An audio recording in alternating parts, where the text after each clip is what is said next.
You don't always notice the moment someone begins to step away from you. It rarely arrives with conflict or closure. More often, it hides in small changes, shorter replies, delayed calls, a shift in tone you can't quite name. And sometimes, the most painful part is this. They still act like everything is normal, just not with you. Before we go further, take a quiet moment for yourself. If any part of this feels familiar, stay with it. There's something here worth understanding, not about them, but about you. There's a particular kind of silence that only appears after years of closeness. Not the comfortable kind. Not the kind that rests easily between two people who understand each other without words. The silence feels unfinished, as if something was supposed to be said but never was. In your 20s or 30s, distance is easier to explain. People move, careers shift, priorities change. But later in life, when relationships have already survived decades, distance feels different. It feels personal, even when no one says it is. You begin to notice it in ordinary moments, like when your phone lights up and it's not them anymore. Not as often, not without a reason, or when conversations that used to wander freely now stay on the surface. Polite, efficient, almost careful. There's a subtle shift in how they ask about you, not because they don't care, but because they're no longer as involved in the answer. And here's where it becomes difficult to admit. Sometimes they didn't change suddenly. You just started seeing clearly. That realization doesn't come all at once. It arrives in fragments. You remember how they used to linger on the phone even after saying goodbye. Now, there's always something else they need to do. You recall how they once shared things with you first. News, worries, decisions. Now you hear about their lives after it's already happened. It's not rejection in the dramatic sense. It's quieter than that. And strangely, that makes it harder to confront. Because what do you say? They don't treat me the same anymore sounds vague, even to yourself. So instead, you adjust. You tell yourself they're busy. You convince yourself this is just a phase. You become more understanding, more patient, sometimes more silent. But here's the part most people don't talk about. The more you try not to lose them, the more you begin to lose your place.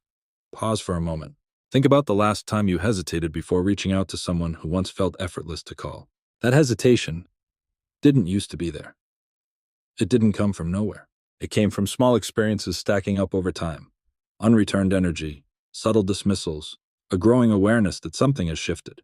And yet you stayed. Not because you didn't notice, but because you remembered who they used to be to you. There's a quiet loyalty that forms over decades. It doesn't disappear easily. Even when the connection starts to thin, the memory of what it once was keeps you holding on. But memory can be misleading. It keeps you anchored to a version of the relationship that may no longer exist.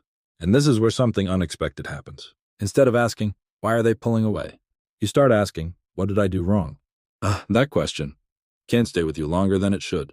Because, in many cases, nothing dramatic happened. No betrayal, no argument, no clear ending. Just a slow redirection of attention toward other priorities, other people, other phases of life. And you, without realizing it, became less central in their world. Not unimportant, just no longer essential. That distinction is subtle, but it changes everything. Because being valued is not the same as being needed. And when someone stops needing you in the way they once did, the relationship often shifts, even if no one intends it to. Here's a difficult truth. Not all distance is caused by conflict. Some of it is caused by growth, just not in the same direction. And growth doesn't always ask for permission before it changes things. If this resonates with you, stay with this next part. It might feel uncomfortable, but it also carries clarity. At some point, without realizing it, you may have begun shrinking parts of yourself to maintain the connection. You waited longer before speaking. You avoided certain topics. You adjusted your expectations downward, not because they asked you to, but because you sensed the change and tried to adapt. This is one of the quietest forms of loss. Not losing the person entirely, but losing the version of yourself that felt fully seen by them. And here's something even more subtle. Sometimes the distance you feel isn't entirely about them. It's about the moments you realize you've outgrown the role you once played in their life. That realization doesn't feel empowering at first. It feels disorienting because roles give structure to relationships. When those roles shift or disappear, you're left asking, what am I to them now? There isn't always a clear answer.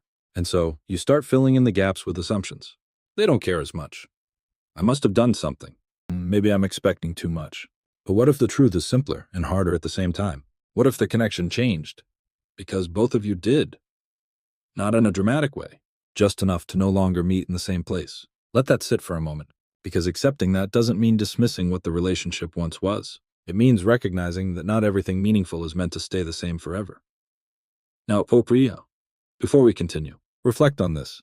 Have you been holding on to the expectation that things should feel the way they used to? Not because they still do, but because letting go of that expectation feels like losing something important.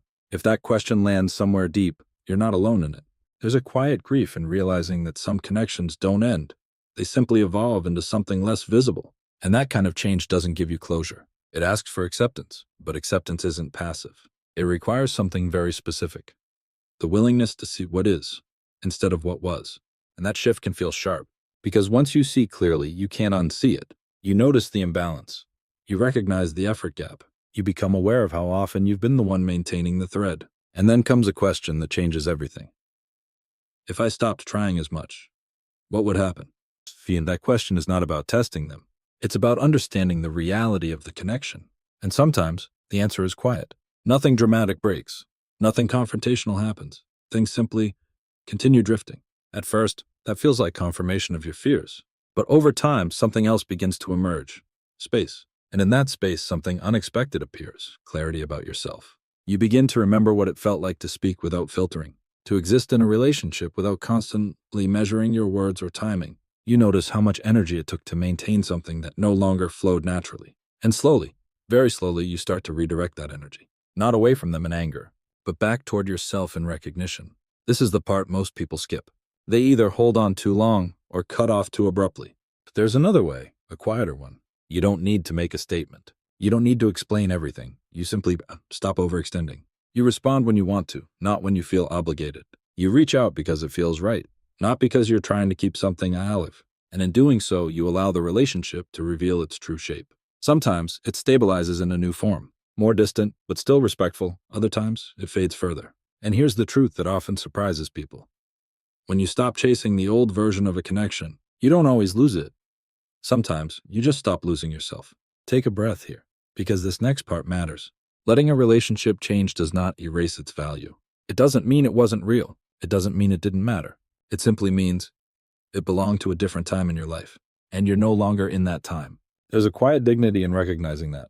Not everything needs to be repaired. Not everything needs to return. Some things are meant to be remembered, not restored.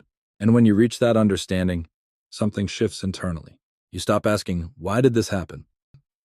And start asking, what does this teach me about where I am now? Yeah, that question opens a different kind of awareness. One that isn't focused on loss, but on alignment. Because at this stage of life, alignment matters more than attachment. Who you spend time with, how conversations feel, whether you can be fully yourself without adjustment. These things become clearer. Not because you're more sensitive, but because you're more honest. And honesty, over time, simplifies things. You begin to recognize where effort is mutual and where it's one-sided.